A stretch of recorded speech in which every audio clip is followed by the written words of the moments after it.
कम लागत वाली Saudi airline fly एडेल ने 2 फरवरी 2025 से पाकिस्तान के तिजारती मरकज़ कराची के लिए शेड्यूल परवाज़ें शुरू करने के मंसूबे का ऐलान किया है। रिपोर्ट के मुताबिक 2 फरवरी से फ्लाई एडेल की कराची से सऊदी अरब के शहर रियाद और जिद्दा के लिए हफ्ते में 2 परवाज़ें होंगी। एयरलाइन के CEO सटियन ग्रीनवंडे ने कहा कि वो जल्द ही पाकिस्तान के दीगर शहरों के लिए मज़ीद परवाज़ें शामिल करने का इरादा रखते हैं।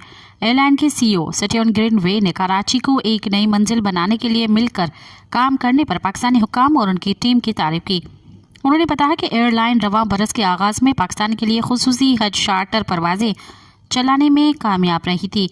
उनका कहना था कि कराची के लिए परवाज़ें शुरू करना एयरलाइन के लिए एक बड़ा कदम है, क्योंकि ये जनूबी एशिया के लिए उनकी पहली बाकायदा परवाज़ है। पाकिस्तान की टिकट अब एयरलाइन के ऑफिशियल चैनल्स के ज़रिए बुकिंग के लिए दस्तियाब हैं। मज़ीद ख़बरन ऐं तफ़सीलात लाइ विज़िट कयो असांजी वेबसाइट www.awamiNewsHD.com ऐं ॾिसंदा रहो अवामी न्यूज़ HD।